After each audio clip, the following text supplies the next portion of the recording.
भक्तीच्या मार्गात कधी कधी काळोख इतका गडद होतो की साक्षात देवालाही जाब विचारावासा वाटतो. भिलवडीत श्री गुरूंच्या छायेत एक माऊली आपल्या पुत्राच्या आयुष्यासाठी झगडत होती, पण तिच्या आड येत होता तिच्याच पूर्वजन्माचा एक भयानक ब्रह्मसंबंध. आजोबा, त्या माऊलीची मुलं का मरत होती? तिने कोणाचं काय बिघडवलं होतं? बाळा, शिरोळे गावच्या गंगाधर ब्राह्मणाची पत्नी अत्यंत गुणी होती, पण तिचं नशीब मात्र फुटकं होतं. तिला झालेली 5ही मुलं जन्माला येताच मृत्यू पावली. जेव्हा तिने विद्वानांना विचारलं तेव्हा त्यांनी तिची कर्मपत्रिका उघडली. ते म्हणाले, पूर्वजन्मी तू शौनक गोत्राच्या एका ब्राह्मणाकडून कर्ज घेतलं होतंस आणि ते कधीच परत केलं नाहीस. तो ब्राह्मण धनाच्या लोभापायी आणि तुझ्या विरहाने मेला. आता तो ब्रह्मसंबंध म्हणजे पिशाच्च होऊन तुझ्या वंशाचा नाश करतोय. तोच तुझ्या गर्भाचा घात करतोय. बाळा, त्या माऊलीने श्री गुरूंची सेवा सुरू केली. ती रोज औदुंबराला प्रदक्षिणा घालायची. तिसऱ्या दिवशी तिला स्वप्न पडलं. तो भयानक पिशाच्च स्वप्नात आला. तो ओरडला, माझं धन दे, नाहीतर तुझा प्राण घेईन, तुझा वंश वाढू देणार नाही. तो तिला मारायला धावला. ती माऊली धावत सुटली आणि स्वप्नातच तिला साक्षात श्री गुरु दिसले. तिने श्री गुरूंच्या मागे आश्रय घेतला. श्री गुरु रागाने त्या पिशाच्च्यावर ओरडले, ए दुष्टा, माझ्या भक्ताला त्रास देतोस, तुला शिक्षा करावी लागेल. तो पिशाच्च श्री गुरूंचे तेज पाहून थरथर कापला आणि म्हणाला, स्वामी, ही माझी शत्रू आहे, हिने माझं धन बुडवलंय. तेव्हा श्री गुरूंनी त्याला शांत केलं आणि सांगितलं की हिच्या पुण्याचे भाग तुला मिळतील, तू मुक्त होशील,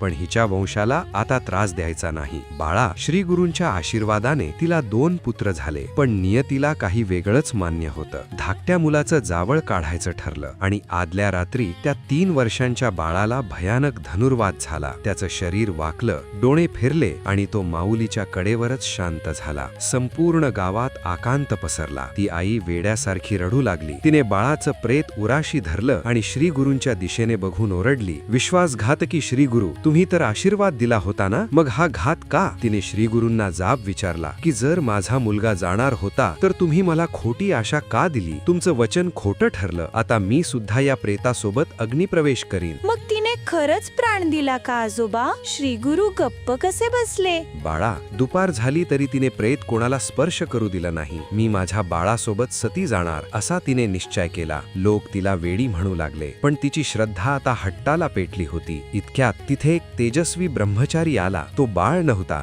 तर साक्षात श्री गुरु नरसिंह सरस्वतीच वेषांतर करून आले होते. त्या ब्रह्मचार्याने तिला आत्मज्ञानाचा बोध करायला सुरुवात केली. तो म्हणाला, माऊली, हा देह शिवराचा आहे, आत्मा अमर आहे, कशासाठी प्राण देतेस? पण त्या माऊलीने ऐकलं नाही. तिने विचारलं, जर माझा गुरु समर्थ आहे तर माझा बाळ का गेलं? बाळा, आता त्या ब्रह्मचार्याने असं काही केलं की पूर्ण गाव बघतच राहिलं. तो मेलेला बाळ पुन्हा डोळे उघडणार का? हे रहस्य पुढच्या सीझन मध्ये उघड होईल. भक्ताची श्रद्धा जेव्हा अहंकाराला नाही तर प्रेमाला जन्म देते, तेव्हा साक्षात ईश्वर हरतो. श्री गुरु त्या माऊलीच्या परीक्षेसाठी तिथे आले होते, पण त्या चिमुकल्याचा प्राण परत आला का? पाहूया अध्याय 21. आजोबांच्या गोष्टी ह्या पुढच्या सीझन मध्ये. मृतास जीवनदान आणि श्री गुरूंची खरी ओळख. पाहत रहा आजोबांच्या गोष्टी. श्री गुरुदेव दत्त.